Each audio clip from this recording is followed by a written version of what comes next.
I remember when I was in Vienna when I was 21, and there was a lot of news about the Berlin Wall, and saying to my friend's father, do you really think that the Berlin Wall will come down? And he said, no, that'll never happen in our lifetimes. 3 weeks later, it happened.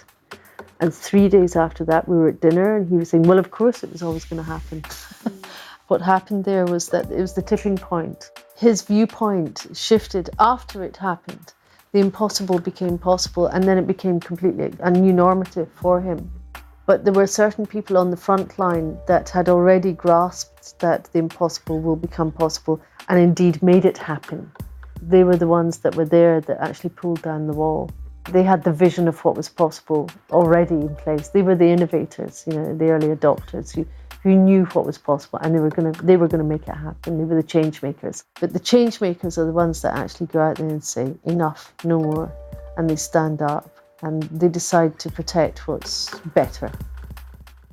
For episode 42, my guest is Polly Higgins, who is a lawyer that had a life-changing moment when she decided to represent the earth. Polly is putting ecocide forward as an international crime which will have a profound impact that will affect everyone when it becomes law. Polly is also the lawyer who has formulated and pioneered the conscious protector legal argument. Just as the conscientious objectors of the 20th century won their right to object against the harm of war, so the conscientious protectors of today are arguing for their right to protect against the harm of dangerous industrial activities to the earth. Hundreds of activists have now been trained up, including those who have been willing to face being arrested in the name of the earth as part of Extinction Rebellion.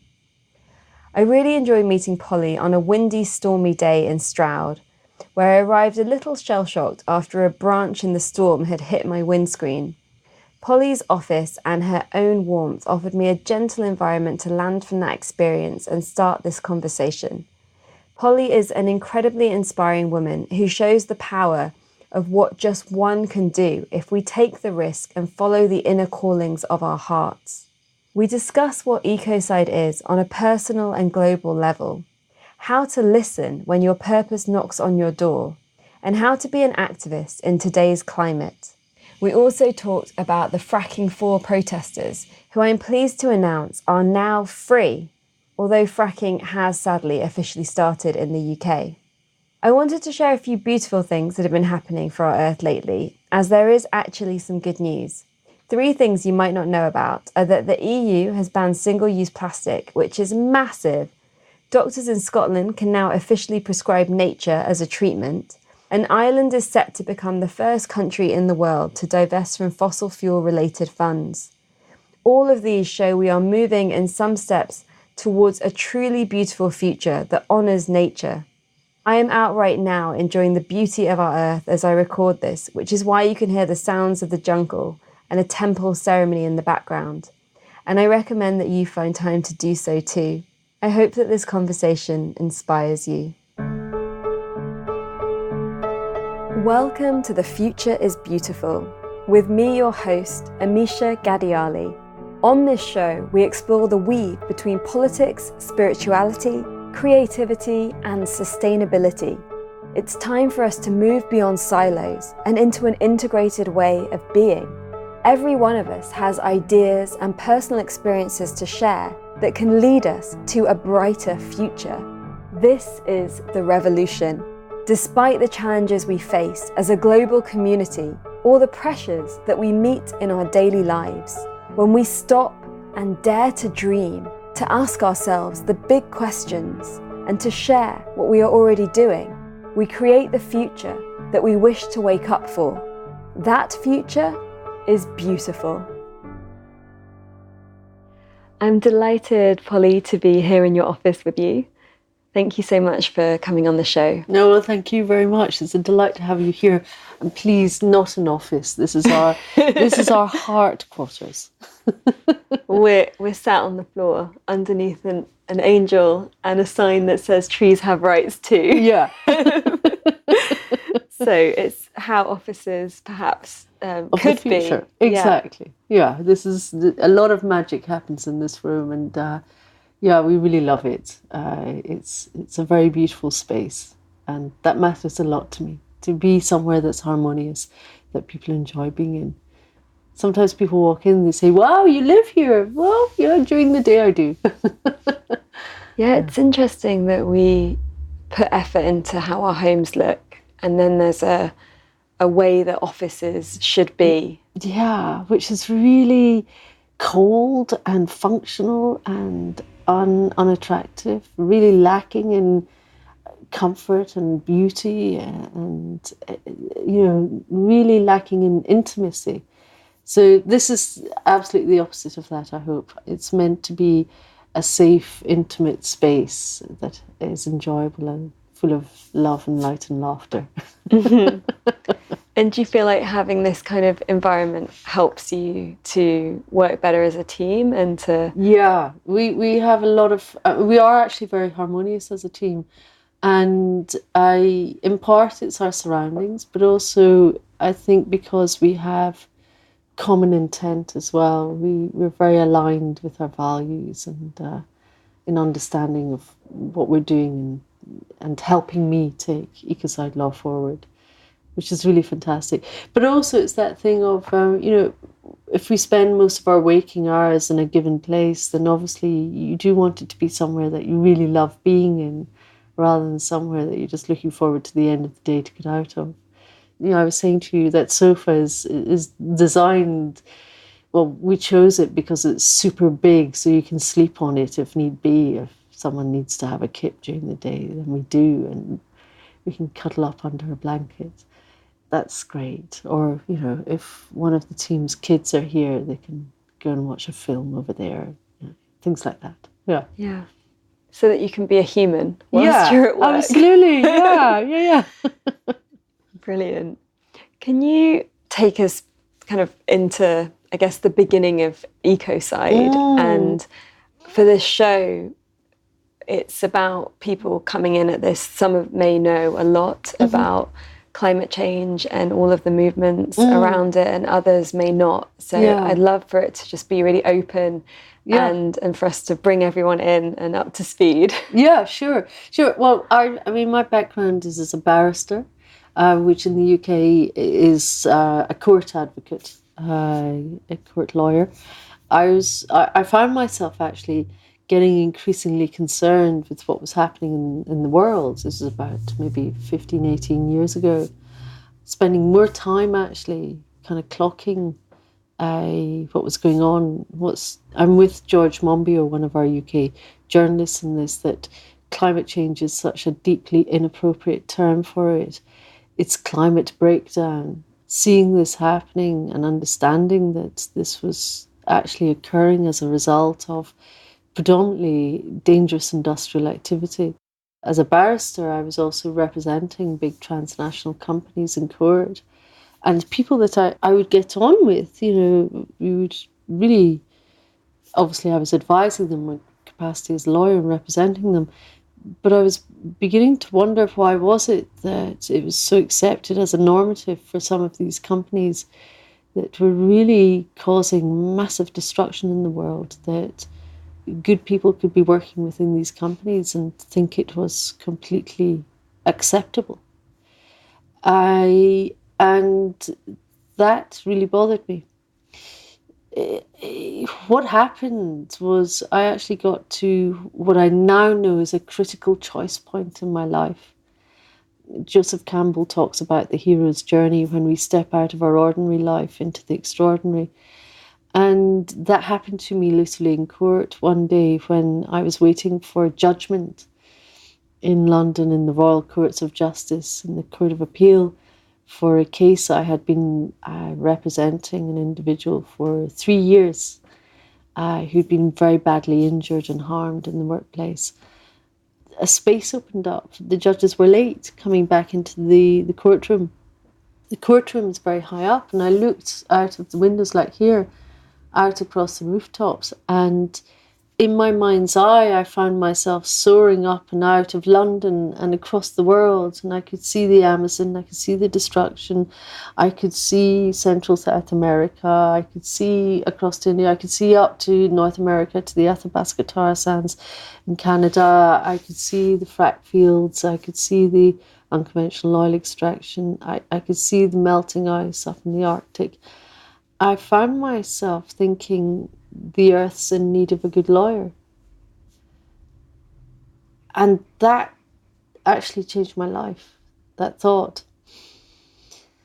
After that court case, literally I came out of that court case, which I had won in part, and I actually had even changed the law as a result of the judgment. The Court of Appeal were with me on one of my legal arguments. And I came walking back from the court to my chambers, where my clerks who deal with your diaries for the cases, they were absolutely over the moon for me. They were saying, "This is really fantastic. Miss, you can take on the biggest cases now. You're a leading junior. All the QCs, the kind of top barristers, will want to have you working on their cases." And I said, "Yeah, I'm going to take a year out." And they thought I was absolutely crazy. And what had happened was, walking down the road, was that thought, the Earth is in need of a good lawyer, crystallized into a question. And the question was, how do we create a duty of care, a legal duty of care for the Earth?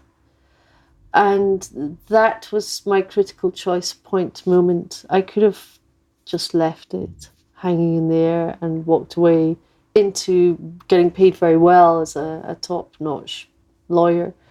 But the quest had been set, because the quest always starts with a question, you see. And out of that question comes the journey.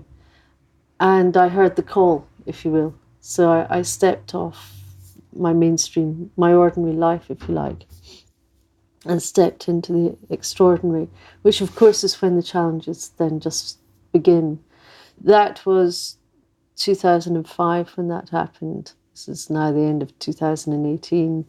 And through that journey now, I mean, it was back in 2009, I proposed Ecocide become an international crime, to create a legal duty of care, or more specifically, the duty, the responsibility to uphold a higher principle of first do no harm, and to prohibit dangerous industrial activity, to prohibit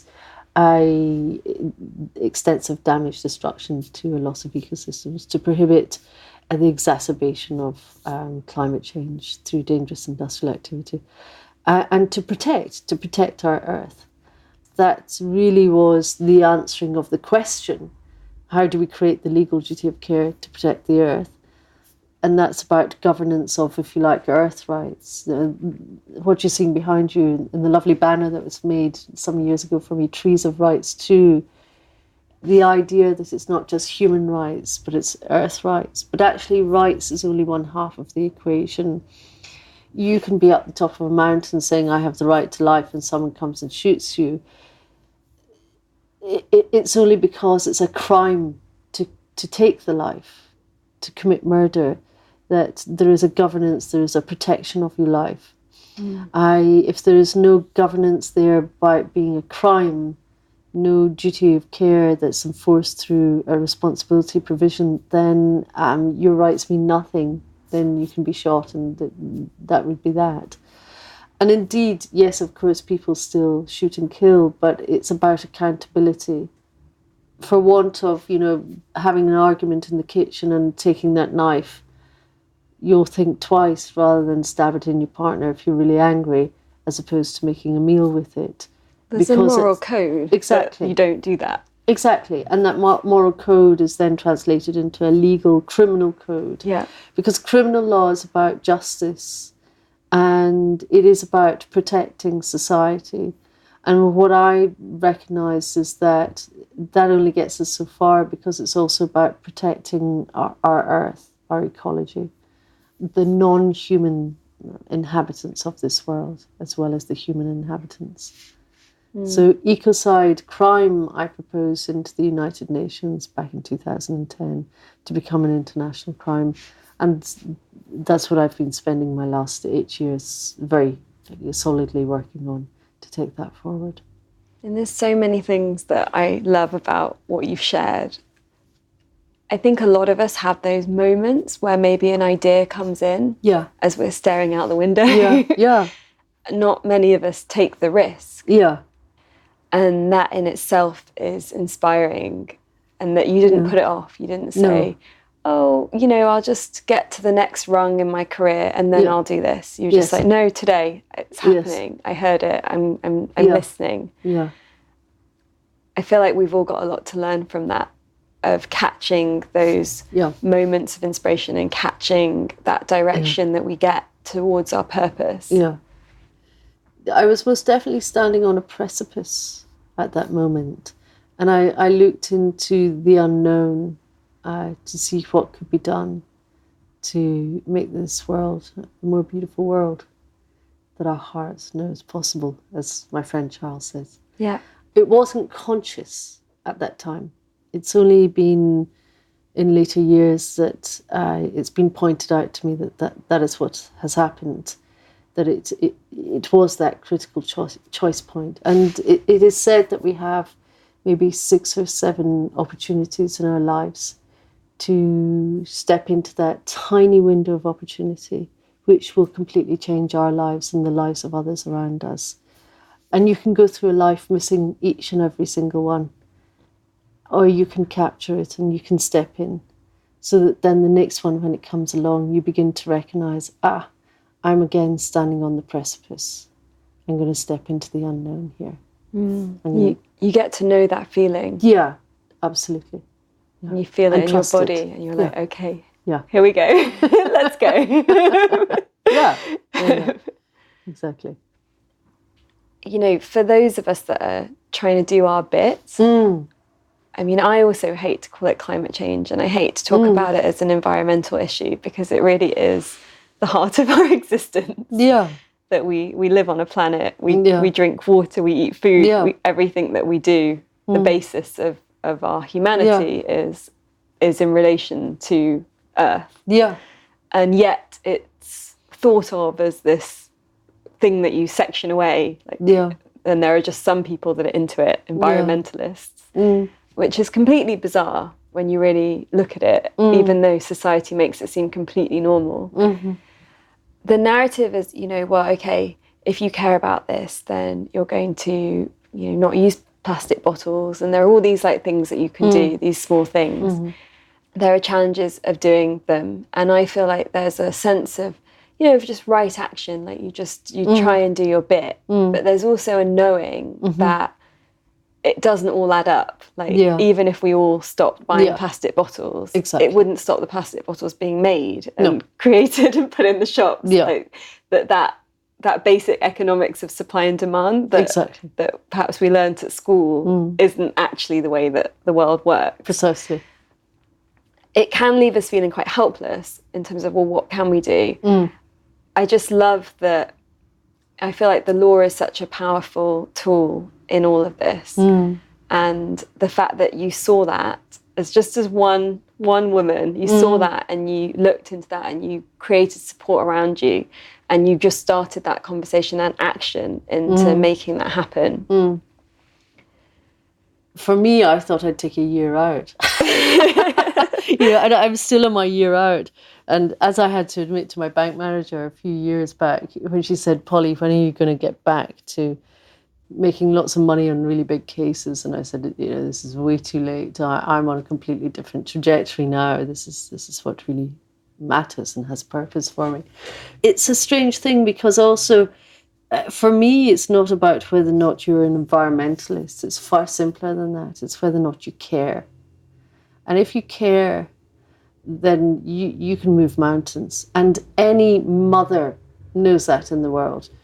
You know, you care, you protect for your child, and you will move mountains if need be to ensure that your child is protected.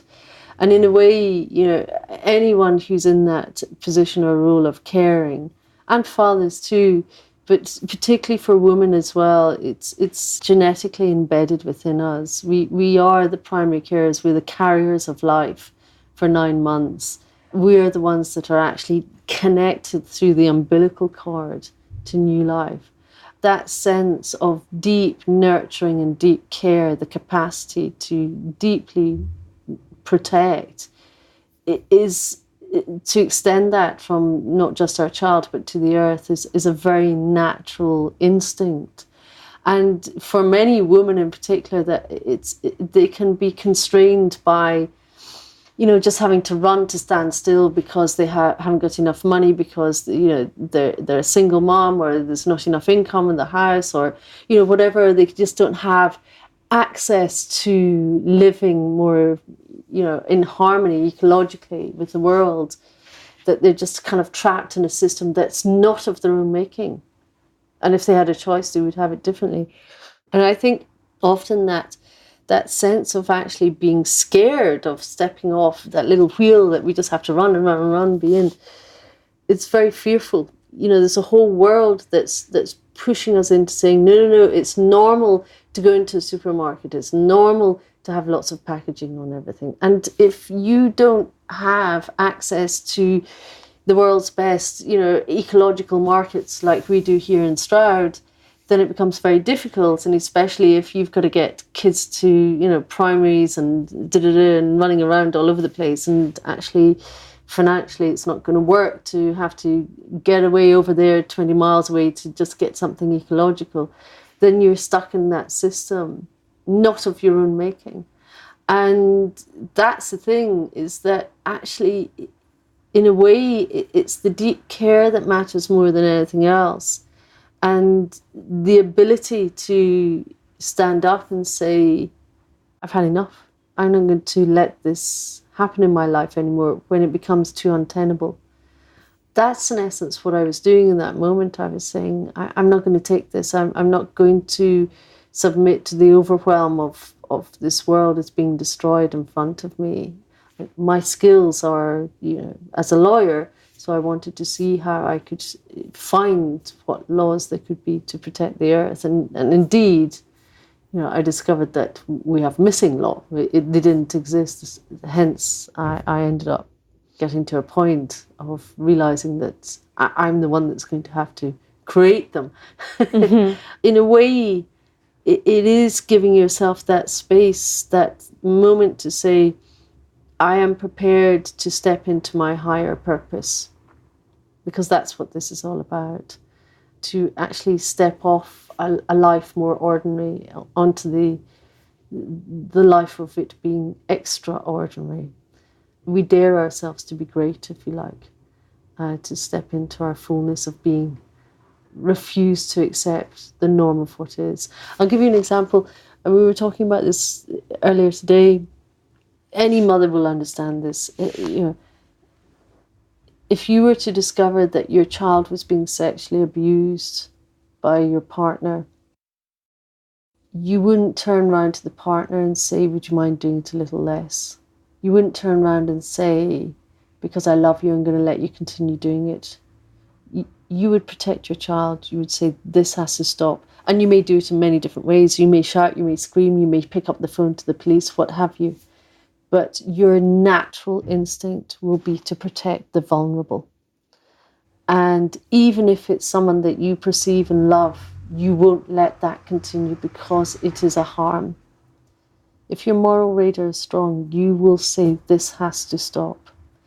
And it's that same driving motivation that has taken me forward in looking at the earth and what's happening in the earth and saying, this has to stop. I refuse to see this. It's an abuse of our beautiful earth to exploit, to violate our earth in the way that this is happening. And the major perpetrators are big transnational corporations, fossil fuel extraction, Monsanto, industrialized agriculture, ExxonMobil. It's a reckless disregard, because they do know, these companies know that it's causing harm. And such is the disconnect that it continues, but also such is the normative of it. It's been legalized. It is lawful to do that. It's perfectly fine to do it, because it's not a crime. It hasn't been criminalized. So that's what I'm doing, is taking that law forward to ensure that we do put in place a crime at the very top end, because actually this is an atrocity crime. it affects the whole wider community, the Earth community. It affects humanity as a whole to destroy our Earth in this way, and continually with reckless disregard for the consequences. And why is it that, someone should be accountable for theft or hitting someone or actual bodily harm, grievous bodily harm, and yet the most serious harm of all, the continual destruction of our Earth, the continual production of dangerous industrial activity that gives rise to excess greenhouse gases, that's exacerbating climate breakdown, is allowed to continue unabated for want of it not being recognised as the atrocity crime that it is. So for me, this is really, it's common sense. We put in place criminal law when we get to a point. There's a Latin phrase, when malum in se becomes malum prohibita. When something is so wrong in itself, we must prohibit it. And that's precisely the point we have reached now with both ecological and climate ecocide. And we draw a red line. We say, enough, no more. We don't go there. Like genocide. We don't turn around and say, okay, you can gas half the Jews, but not all of them. Of course not. That would be ridiculous. But it's rather like saying, okay, you can reduce your fossil fuel extraction, do a little less by 2050. That's no good. You're just going to do it a little bit slower. It's still wrong. It's still harmful. It's still a violation. So it's really about it's about recognising that this is about accountability at the very top end. It's about corporate accountability. It's about state accountability as well. It's not about adaptation. It's about protecting our Earth and our humanity and our future generations and the Indigenous world. It's something that's actually, in truth, to put it in place, is incredibly simple. It's the political will. And that depends on social license. That depends on society now saying, yes, we want this law put in place. And that's what we're now working on with the campaign. Yeah, but it's so heartbreaking that governments aren't doing more. Yeah. Because you can kind of understand the corporations not doing more, although we know that those corporations are made up of humans that also have kids and families. Sure. But the sense that we aren't being protected by our governments, and we're at a critical point where in 11 years there are island nations that are likely to be underwater. Yeah, absolutely. And many other things that are due to happen actually very soon. And yet the process seems very slow. Yeah.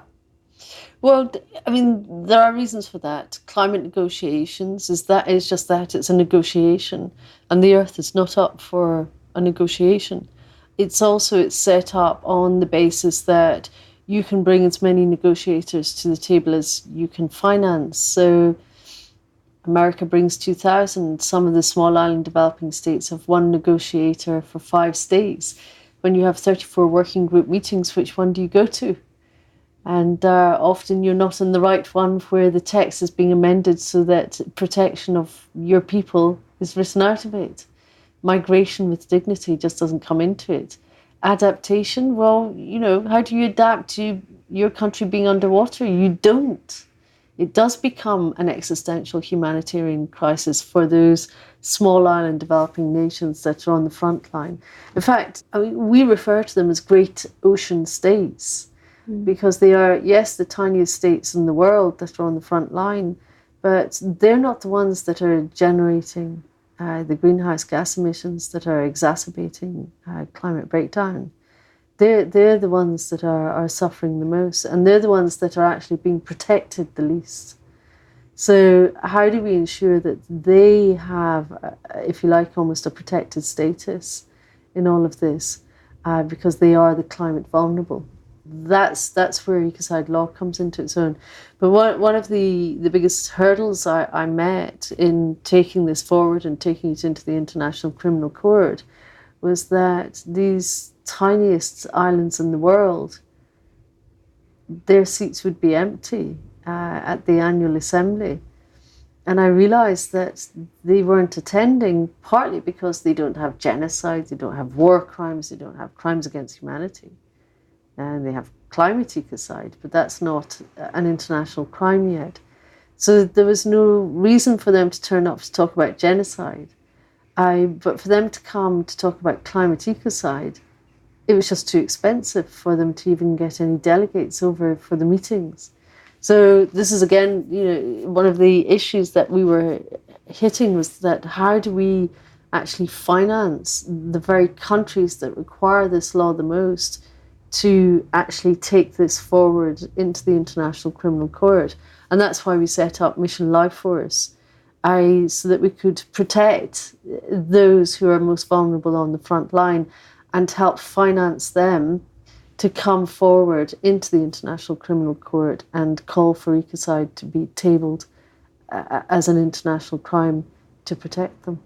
So can you give us a quick overview in what it takes to create an international law? Yeah, it's actually, it's amazingly simple. It requires one head of state who is a member of the International Criminal Court, the 124 countries that are, one head of state to propose it. Once that happens, it moves very quickly. Then within 3 months, all other countries are notified and it will go to either a review conference or the next assembly. So within literally months, you will have a conference where a proposed draft will then be taken forward. And once that's agreed by 2/3, then it's tabled. And then it's just a matter of signatories accruing. It can be very, very fast. Crimes of aggression, which was just signed off in December 2017, that was a 2-year process, the final stage of it. So we're looking at something that can happen very, very quickly here. It doesn't have to be long drawn out. Also, because it becomes an international crime, then it's automatically has to be transposed into national law for all the countries that are signatories to the International Criminal Court. So the process itself is very straightforward. In fact, it's far simpler than putting in place a whole new law at a national level, because all we're doing is making an amendment to include it with the existing international crimes on the Rome Statute. That's the governing document. It's not a complicated process. It can be done very, very fast. Our challenge is actually bringing forward the countries that are most adversely impacted by ecocide so that they can actually table that.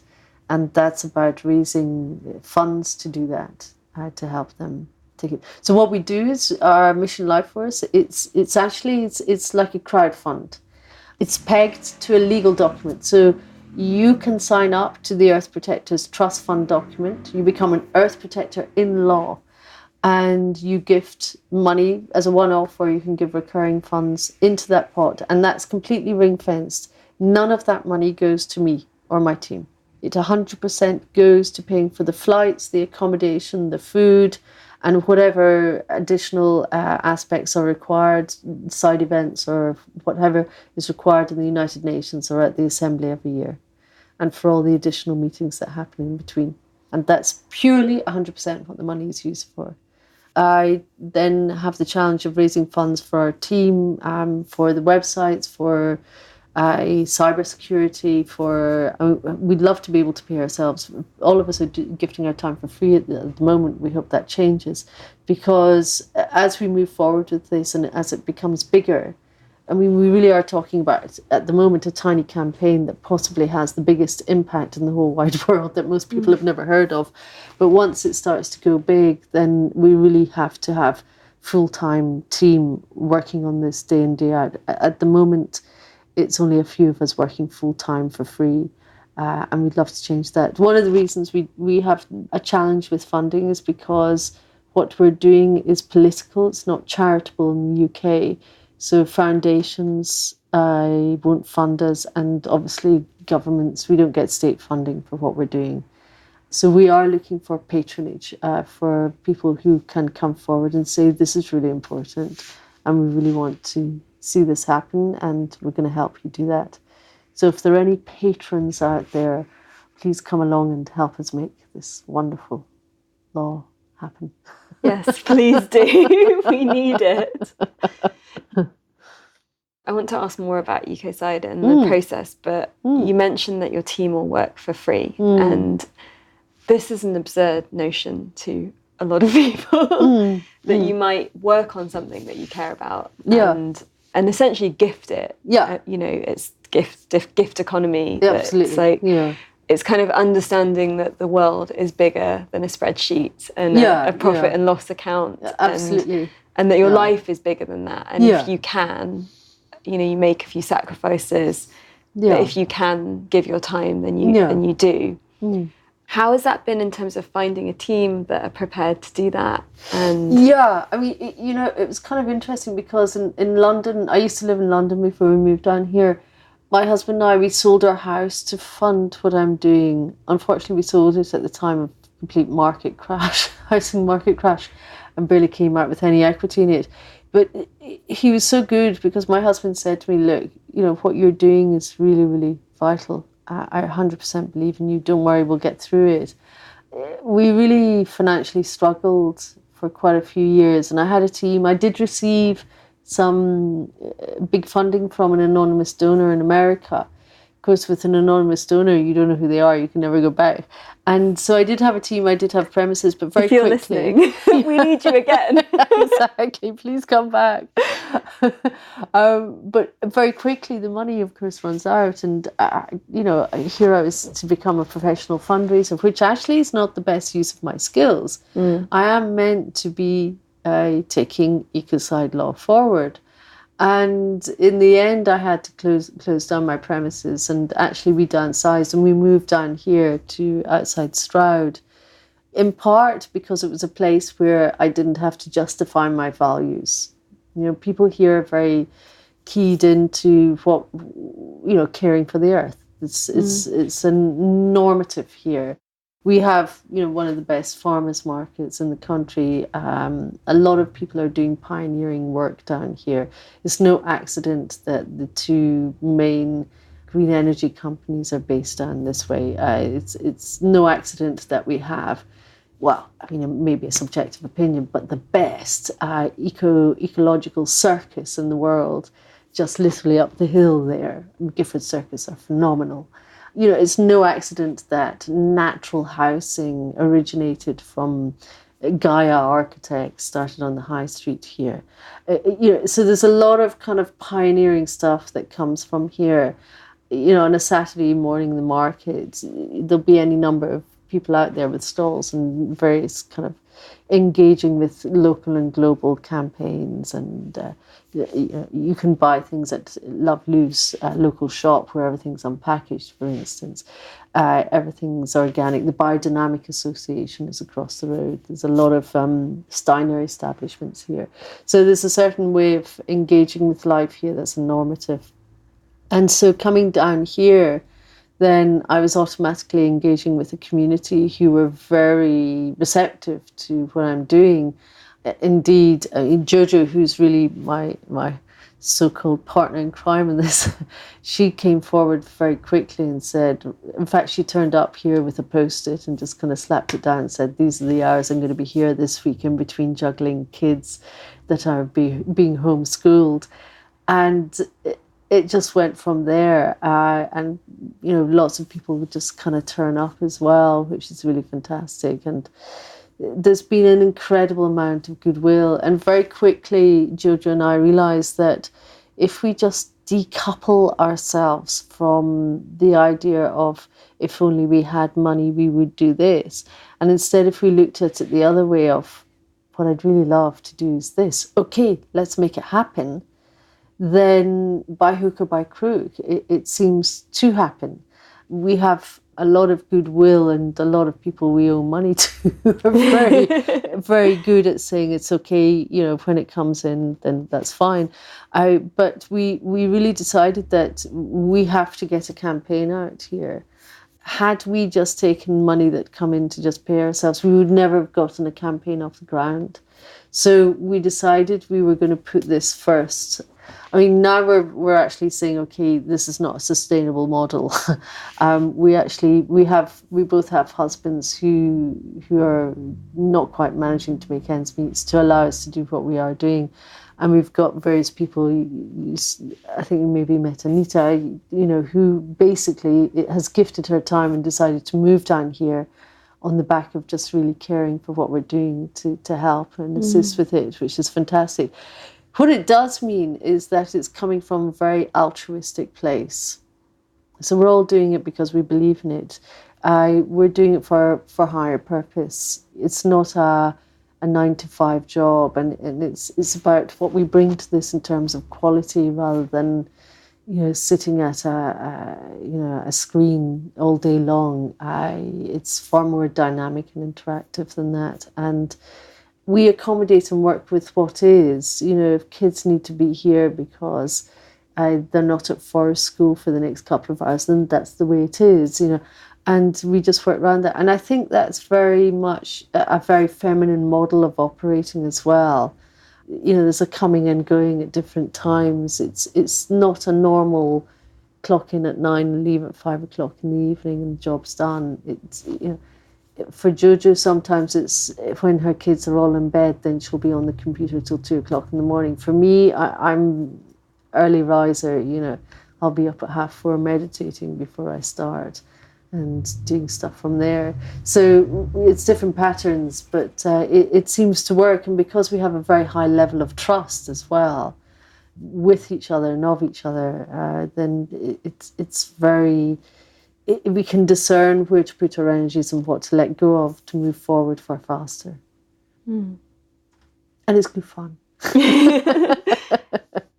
Yeah, it's like, this podcast obviously is not funded, and I do pay the team a bit to work on it, not as much as market rates, because I don't have it. But it's interesting because you can't really change the system when you're inside it sometimes, because then you're in all the other trappings of what, if you have funding for a podcast, then there's also a narrative that you're being asked to push as part of that. Doing something independent and doing something that involves more listening than doing. It involves making these kinds of personal sacrifices. Although, it's an interesting thing, when you really care about something, it's not much of a sacrifice. It can look like a sacrifice from the outside, but actually it's all about how we perceive things. I mean, would I want to be back in London living in the big townhouse we had? No, not in a million years. I'm so much happier. I have a phenomenal community here. We're living in the world's tiniest cottage, surrounded by the most beautiful countryside and the most fantastic neighbours. Beautiful Soy sheep who have big brown curly hair and big horns, and apple orchards, and a cottage on an organic farm. And our neighbours are great fun. Everyone's dropping off courgettes and fruit and vegetables that they've suddenly got too many gluts of. And there's a sense of being connected to the land here, and it feels very abundant, which is really lovely. And there's a lot of goodwill and happiness here as well. People are very grateful for having such beautiful landscape to be living in, although it may not be particularly moneyed per se. There's no sense of it being coming from a place of poverty or lack. There's a lot of, for me, there's a lot of gratitude. I feel my sense of being deeply connected to community is very, very strong. And I notice for many, many people here as well. I think everyone's going to want to move to Stroud after listening to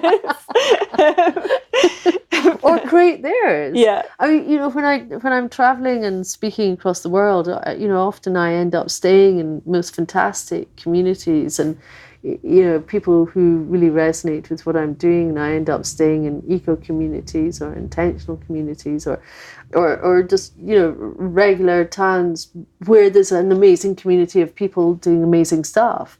And there's so many people doing amazing things. It's just fabulous to find that and tap into it and discover it and realize that actually everywhere, in London there is as well, actually, I know that. But you just don't get people giving you apples and courgettes. No, not in the same way. Yeah, exactly. Yeah. I mean, that is the beauty of living in the countryside now, without a doubt. Yeah.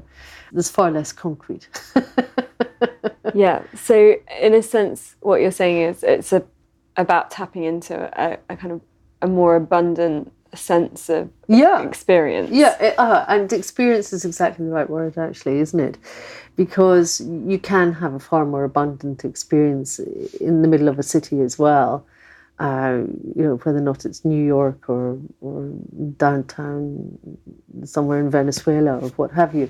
It is about tapping into community and finding that unity in the community, if you will, seeing what those intrinsic values are. It's the glue of life, the stuff of life, yeah. When Ecocide is an international criminal law, yeah, what difference will that actually make? What will that look like? Yeah, it's actually going to be hugely profound. There's the practical side where dangerous industrial activity will no longer be able to operate. And that means then that big companies will have a choice. If you want to continue with fossil fuel extraction, you'll end up in a criminal court of law as a CEO director facing charges, criminal charges. There's a choice there. Do we become a renewable energy company, for instance, instead of a dirty fossil fuel company? But also it has a huge knock-on impact in other ways as well. Financiers and investors aren't going to want to invest in something that's now a criminal activity. So it means that the flow of investment will suddenly dry up, and instead that money will flow into the innovation in another direction. It will flow into the non-harmful industrial activity. It fosters innovation and creativity and operating from a first do no harm premise at the very, very top end.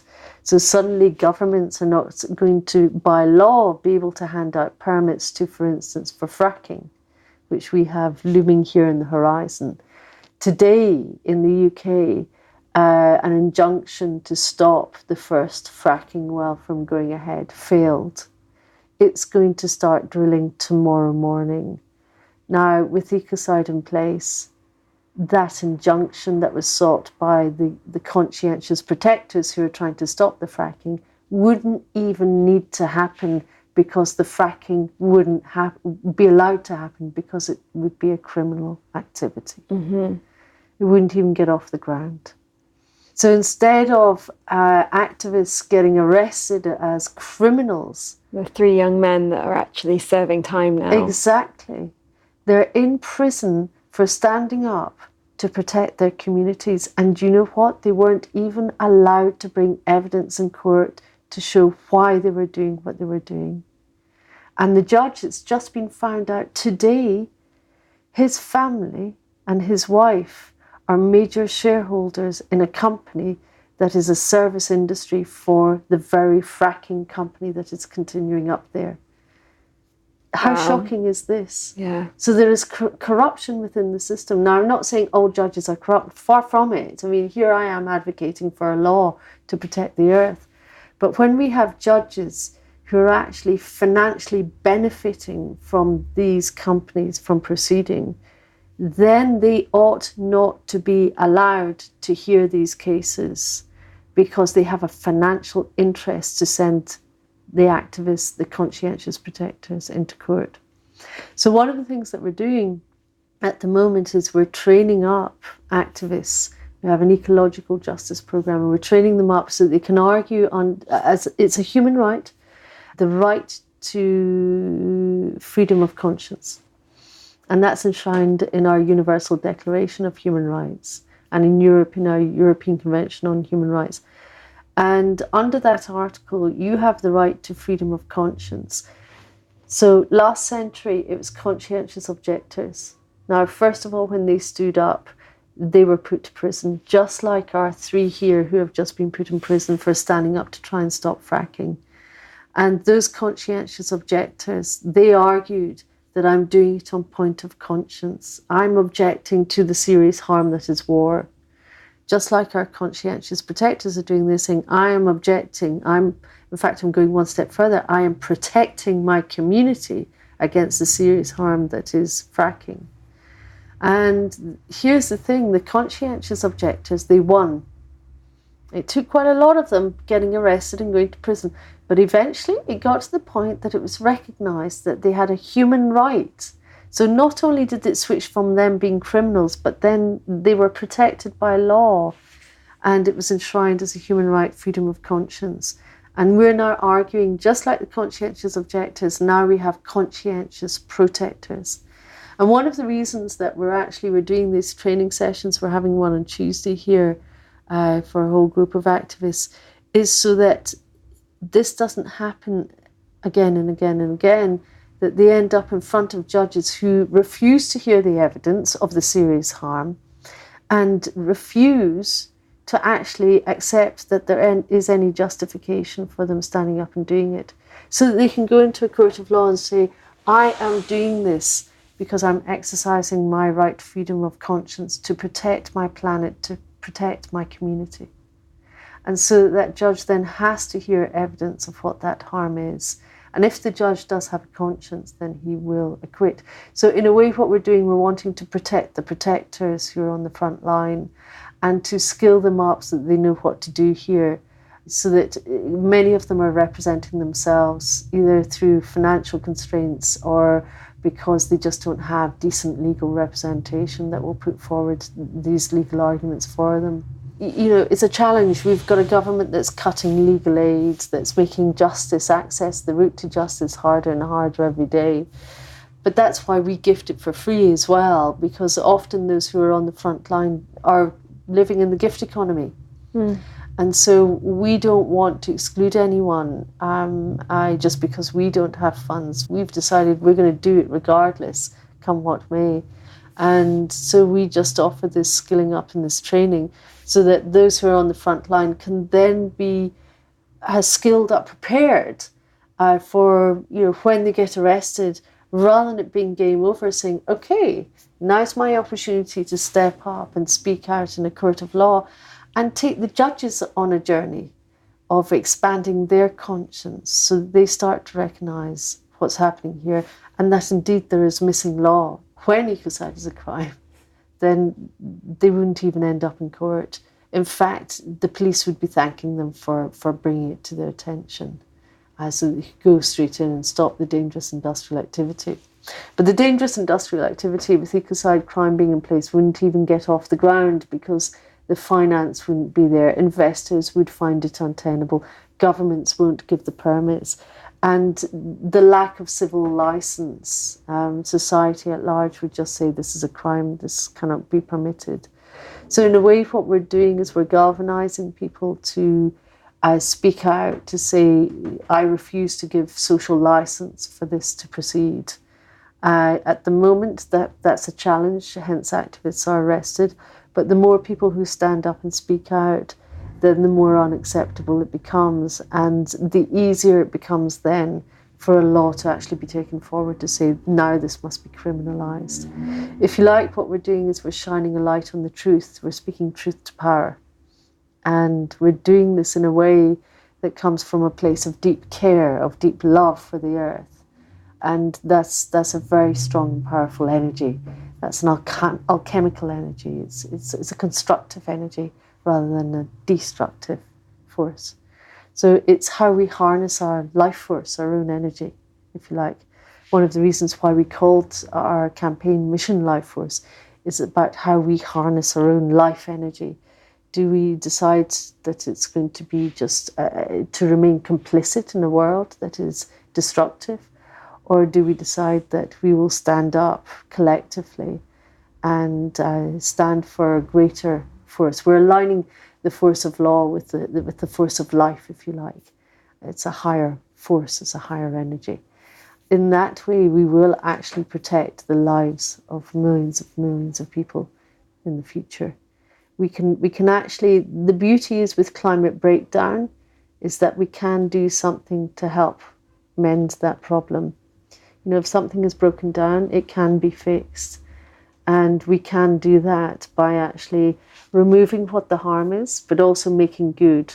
And that's about the restorative justice. That's about going back in and then healing the land that's been destroyed, planting the trees, but also making sure that those trees that are planted, the biodiversity that's put back in, is protected as well, so that it's not just riven asunder all over again by the next dangerous industrial activity coming in to cut down the Amazon or what have you.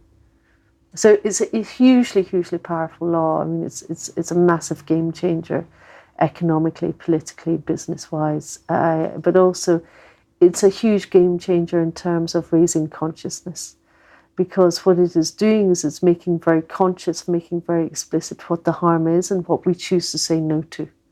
Just as we did with genocide, we get to a point and we face that shadow and we give it a name and we say, enough, no more now. Now we outlaw that. And just as we did with apartheid, abolition of slavery, civil rights movement, it's the same thing. It has to, you have to shine a light on the truth of it for it to be recognised that this must now end. And then we outlaw it, we criminalise it. Yeah. So on one hand, it feels like, you think of just how much consuming we're doing and all of these little battles, quite big little battles, yes. Fracking, ocean plastics, all of these different things.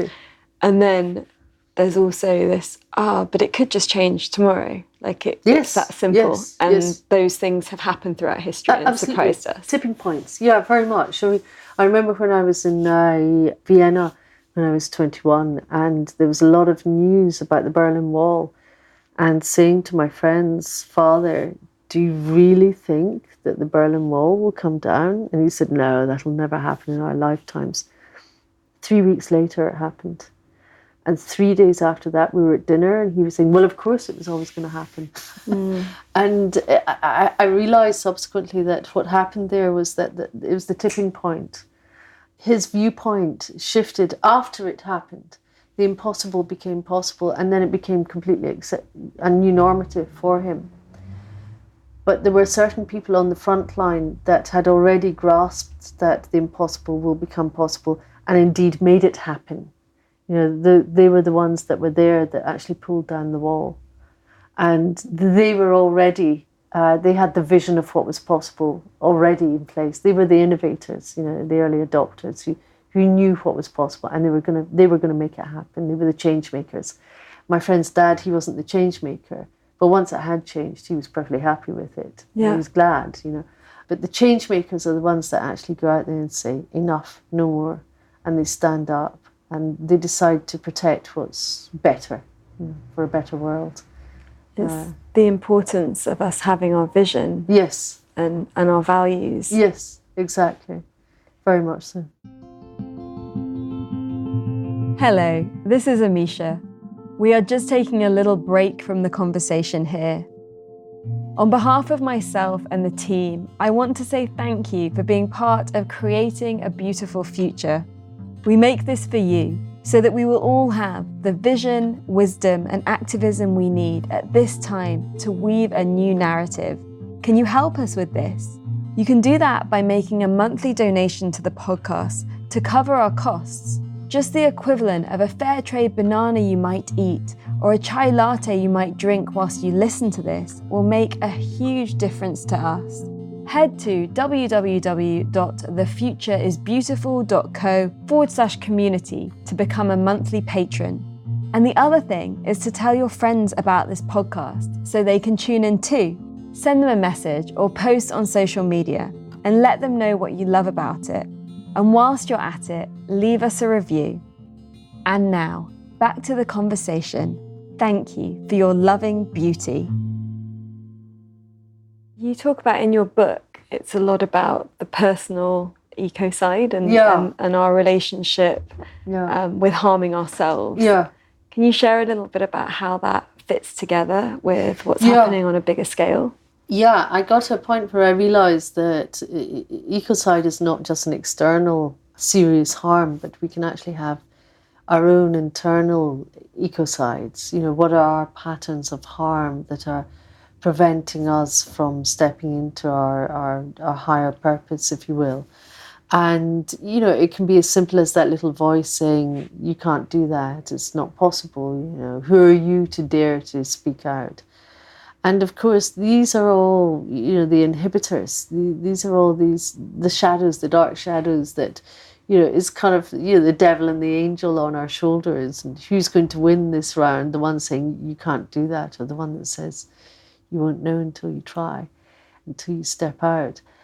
In a way, it's about becoming conscious of that and saying, I choose to let go of that negative narrative. I choose to cancel that. That's not the narrative I'm going to listen to. And very proactively, you know, cutting those cords and stepping away from it. When we do that, we actually, it's a process of deeper inquiry and a heightened self-awareness of, gosh, I have got this narrative going on in my head, and I'm going to stop that. You know? So in a way, it's about how we take charge of our own lives. And when we do that, we start to take full responsibility for our own lives as well. So if we can do that, what we find is that we step into our fullness, if you will. Mm. And by doing that, life becomes so much more great. It's so much more, you're stepping into the adventure. You're stepping into the capacity to really engage with a life extraordinary, rather than just a life most ordinary.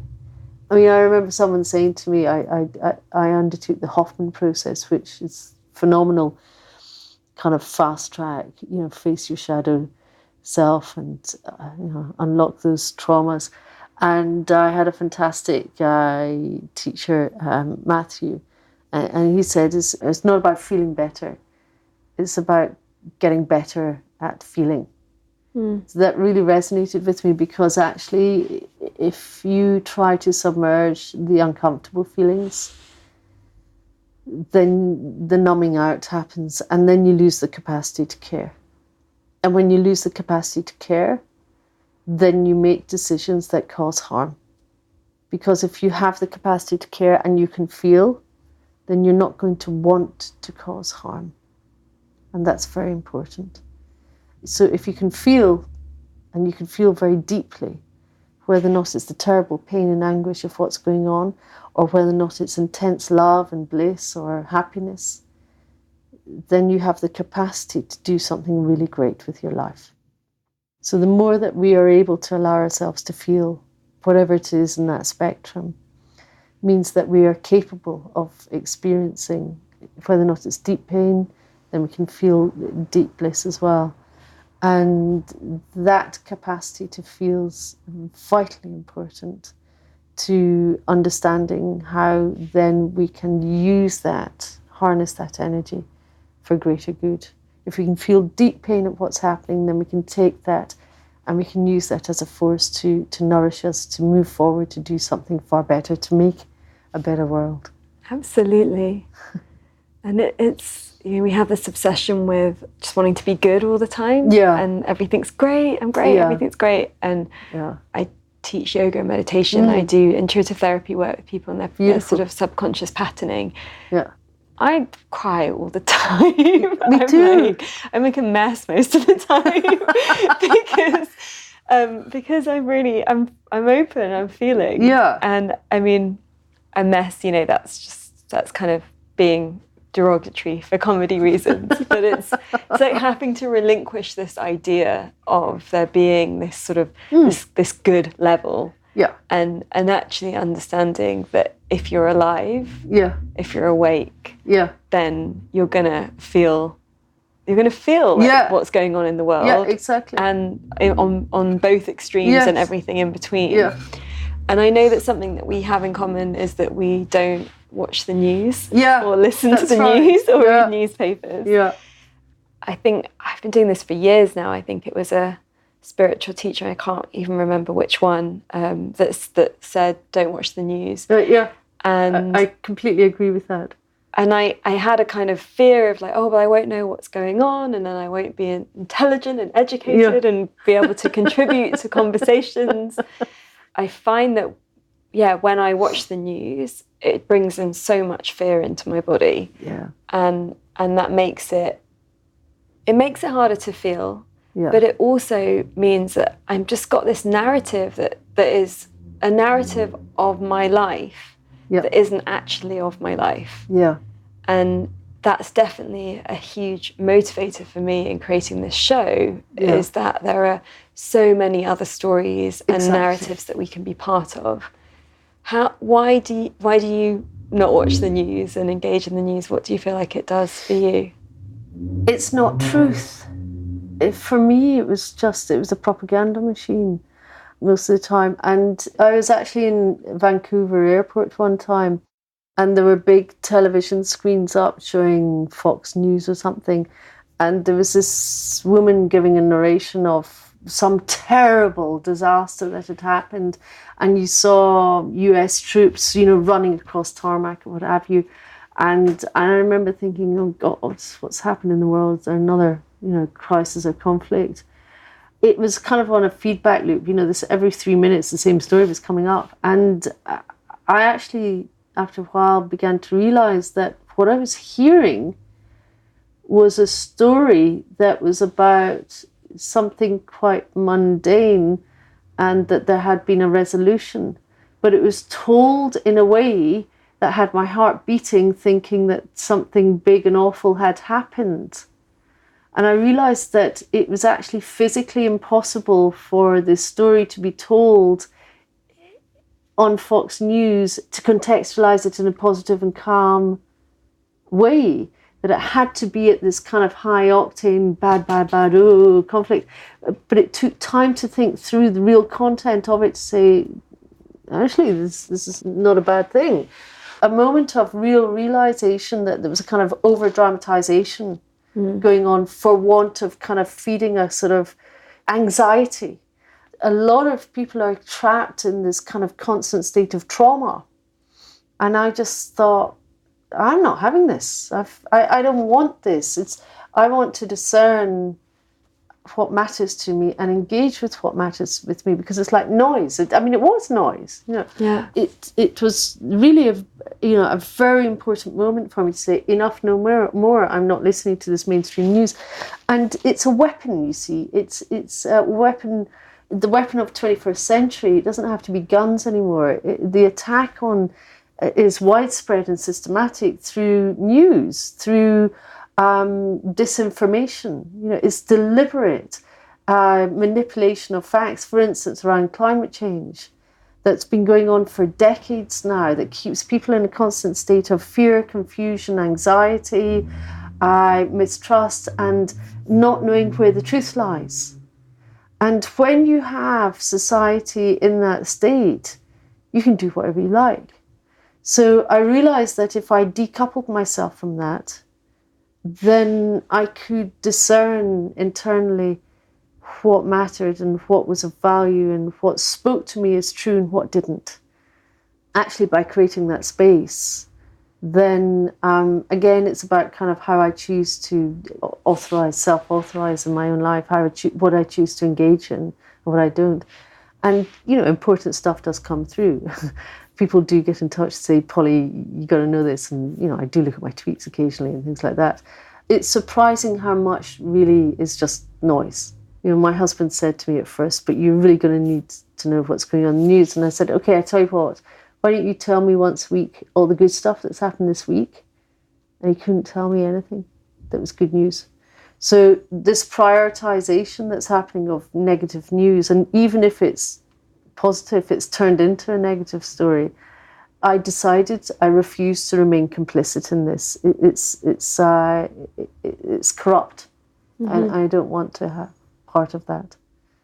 And as a result, actually, my life feels far fuller because it's not filled with nonsense. And it is literally no sense. It doesn't make sense, most of it. And I don't want to spend my whole time engaging with stuff that seems to be just a madness. Yeah. Life is short. I want to fill it with what matters to me. Yeah. Absolutely. I often find that there are some people do these roundups at the end of the year. They tell you all the amazing, beautiful things that have happened in the world that you didn't know. Yeah.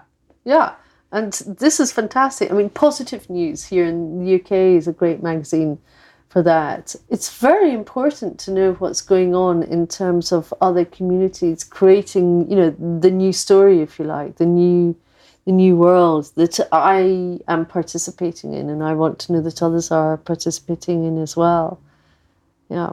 I don't particularly want to continually engage in an old story narrative of disinformation and deliberate fake news, of scandals, of traumas, of dramas that have no bearing on the way I live and operate in my life. Yeah, and just in a similar way of the story of the judge, like who owns the newspapers and the news channels, exactly. and what's their reason for existence. Exactly. Yeah. We are already at the end of our time. It's gone by so fast. Can you leave us with some ways in which we can tap into that greatness within ourselves? Yeah. Well, this is something that I do every day, and it started off as a bit of experiment, and we're all doing it here now. I love it, and so I think it's really important. Earthing. Have you heard of earthing? Yeah. So, just go out bare feet and put your tootsies into the earth, just even for a moment or two, but with consciousness, consciously send love and gratitude to the earth. Invite that back in. And it's like plugging in to the earth, yeah? If you're listening to this, if you've gotten this far in this podcast, then you're already a protector. And I'm inviting you to become an earth protector in law. So, come and join us on missionlifeforce.org to put in place a law to protect the earth. And a third thing, I think I'm a great believer in conscious intent. And I'm doing this thing at night now where I've actually got it written down, a little post-it, 5 things I'm grateful for in the day and 5 wishes I wish to put out there. And it's great because you end up falling asleep with a smile on your face, which I'm sure must translate into our dream world as well.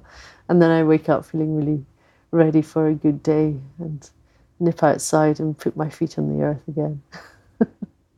Well, thank you so much, Polly. I feel like we could have talked for more hours very easily. Yeah. But I look forward to coming and talking to you again, hopefully in the not too distant future when Ecocide is an international law. Yeah, well, thank you, and it's been an absolute delight, really. Much appreciated. Thank you. Thank you for spending your precious time with us. As always, you can find links to everything we mention in this episode, download our book, and discover so much more over on the blog.